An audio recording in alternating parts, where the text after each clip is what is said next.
Hello student, स्वागत है हमारे यूट्यूब चैनल पर।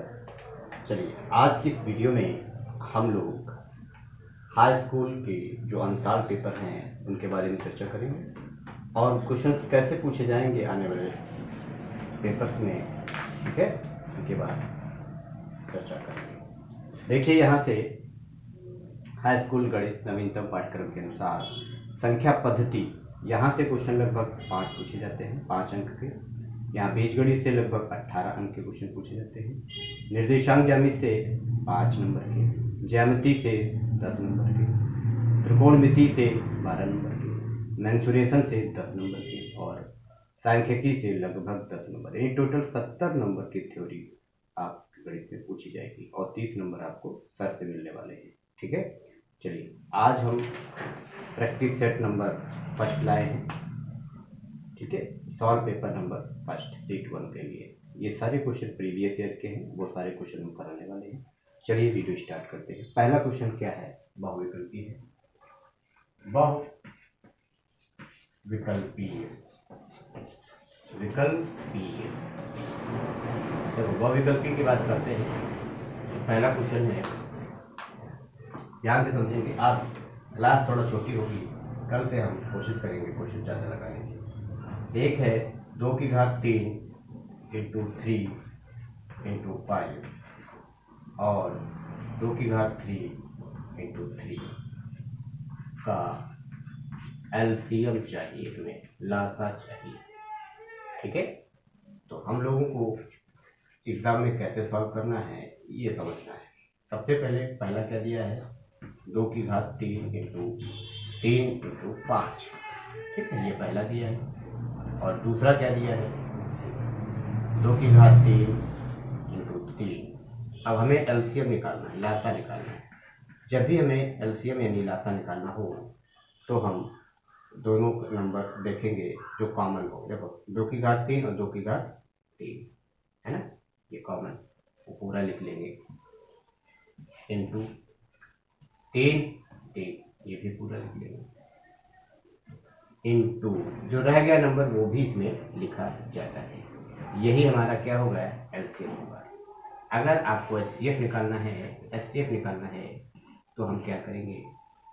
जो दोनों में कॉमन हो वो पहले लिखेंगे, इंटू जो दोनों में कॉमन हो वो पहले लिखेंगे, इंटू और ये कॉमन नहीं है, जो कॉमन नहीं है वो एचसीएफ में नहीं लिखा जाता है। तो ये हमारा एलसीएम हो गया और ये हमारा एचसीएफ होगा। देखो, ये फर्स्ट बहुविकल्पी नंबर है, पहले 1 नंबर का क्वेश्चन था, इसमें कुछ नहीं था। पहले आपका ये क्वेश्चन दिया था, ये और ये, इनका हमें एलसीएम निकालना था। तो एलसीएम निकालने के लिए सबसे पहले जो कॉमन होगा वो लिखेंगे, ये भी कॉमन है, ये भी लिखेंगे, और जो कॉमन नहीं है उसे भी एलसीएम में लिखा जाता है। तो ये हमारा एलसीएम हो गया, ठीक। बात करते हैं एचसीएफ की। तो एचसीएफ में सिर्फ और सिर्फ कॉमन वाले नंबर लिखे जाते हैं। एचसीएफ में 2 की घात 3 2 की घात 3 कॉमन है, ये लिखेंगे। 3 की घात 1 3 की घात ये कॉमन है, तो ये भी लिखेंगे। अब ये नहीं लिख सकते क्योंकि एचसीएफ में सिर्फ और सिर्फ कॉमन नंबर लिखे जाते हैं, ठीक है। चलिए क्वेश्चन नंबर नेक्स्ट पे चलते हैं। चलिए क्वेश्चन नंबर 2 देखिए, आंसर पेपर में क्या दिया था? कह रहा था दी गई संख्याओं में अभाज्य संख्या होगी। ऑप्शन है ए 0, ऑप्शन है बी 1, ऑप्शन है सी 2, ऑप्शन डी 8। ठीक, देखो बेटा, पहली बात हम समझेंगे अभाज्य संख्याएं होती क्या है। ऐसी संख्याएं जो सिर्फ और सिर्फ अपने ही टेबल से करती हैं, जैसे कि 2 एक सबसे छोटी अभाज्य संख्या है। अगले बहुविकल्पी में यह क्वेश्चन पूछा जा सकता है कि सबसे छोटी अभाज्य संख्या कौन सी होती है, तो आंसर होगा 2 सिर्फ 2 से ही कर सकता है। ये सम संख्या भी है और अभाज्य संख्या भी है। बात करते हैं 3 एक अभाज्य संख्या है क्योंकि 3 सिर्फ और सिर्फ 3 से ही करता है और किसी नंबर से नहीं। तो वो सारी सभी संख्याएं जो अपने ही संख्या से करती हैं उन्हें अभाज्य संख्या कहते हैं। 3, उसके बाद आंसर आता है 5, उसके बाद 7, उसके बाद 9 10 11, उसके बाद 13, उसके बाद 17, उसके बाद 19। ये क्रम से संख्याएं अभाज्य संख्याएं लिखी हैं। सबसे छोटी अभाज्य संख्या 2 होती है, सबसे सबसे छोटी अभाज्य संख्या 2 होती है। ठीक है, ध्यान रखना, ये बहुपदी में क्वेश्चन बनने का उम्मीद है अगली बार। ठीक है, तो अभाज्य संख्याओं के बारे में क्लियर हो गया। अब हमें बताना है कौन सी अभाज्य संख्या होगी। जीरो अभाज्य संख्या होगी, जी नहीं। एक अभाज्य संख्या होगा, जी नहीं। दो अभाज्य संख्या होगी, जी बिल्कुल, यही अभाज्य संख्या है। 8 अभाज्य संख्या होगी, जी नहीं। तो ऑप्शन नंबर सी आपका आंसर होने वाला है। चलिए क्वेश्चन नंबर 3 पे चलते हैं। क्वेश्चन नंबर 3 को देखेंगे। क्वेश्चन नंबर 3 में देखिए क्या दिया है। किसी बहुपद px का ग्राफ नीचे दिया गया है। px के शून्यक, बेटा यहाँ पे शून्यक लिखा है, शून्यक की संख्या ज्ञात कीजिए। यदि हमें शून्यक की संख्या निकालनी है, शून्यक बेटा क्या होता है, x के मान होते हैं। ठीक है, शून्यक होते हैं x के मान। सबसे पहली बात, ये आपका ग्राफ दिया है, इसमें शून्यकों की संख्या कितनी होगी। सबसे पहले देखो, ये ग्राफ x अक्ष को कितनी जगह पे कट कर रहा है, और x अक्ष को ये ग्राफ जितनी जगह पे कट करेगा, शून्यकों की संख्या उतनी ही होने वाली है। तो ये ग्राफ यहाँ से चला और यहाँ पर x अक्ष को एक बार कट किया, तो एक शून्यक ये हो गया, और दूसरी बार यहाँ पर कट किया तो दूसरा शून्यक ये हो गया। तो आंसर क्या होगा, आंसर नंबर डी, यानी शून्यकों की संख्या कितनी होगी, 2 होगी। चलिए क्वेश्चन नंबर 3 पे चलते हैं। चलिए क्वेश्चन नंबर 4 की बात करते हैं। क्वेश्चन नंबर 4 में लिखा हुआ है, यदि समीकरण 3x² - 12x + m = 0 के मूल बराबर हैं तो m का मान ज्ञात कीजिए। मूल बराबर हैं, एक कंडीशन होती है बेटा, ये समीकरण दिया है, अगर मूल बराबर होंगे, मूल बराबर हैं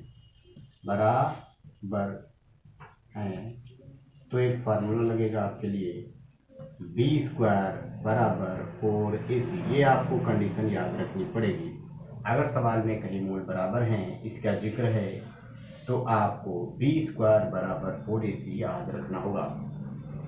ये x² के गुणांक को a कहते हैं, x के गुणांक को b कहते हैं, और जो अकेला होता है उसको c कहते हैं।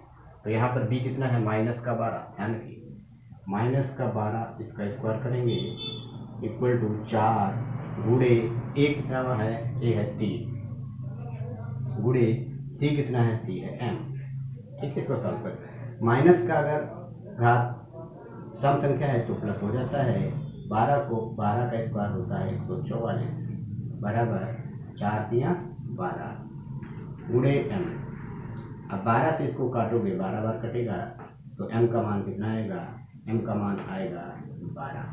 यही हमारा आंसर है। ऑप्शन नंबर डी वाला सही होगा, ऑप्शन नंबर डी वाला सही होगा। चलिए क्वेश्चन नंबर 5 पे चलते हैं।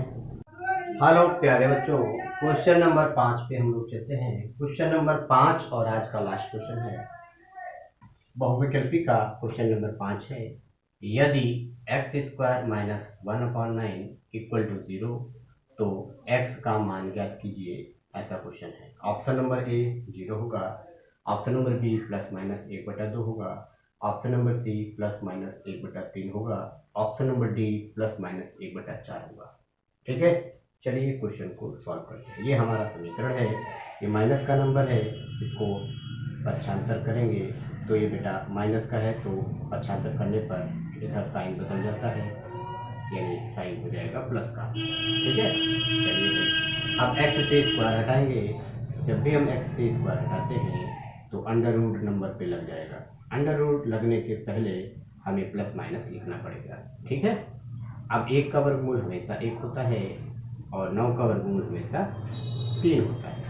ये प्लस माइनस, यानी x का मान क्या आएगा, x का मान आएगा ±1/3। हमारा ऑप्शन नंबर है सी। चलिए आज का सेशन कैसा लगा, अगर अच्छा लगा हो तो हमारे चैनल को लाइक और सब्सक्राइब जरूर करें, ऐसे ही नेक्स्ट वीडियो पाने के लिए। चलिए कल मिलते हैं नेक्स्ट क्वेश्चन के साथ में। Okay, thank you. Okay, thank you. Video देखने के लिए।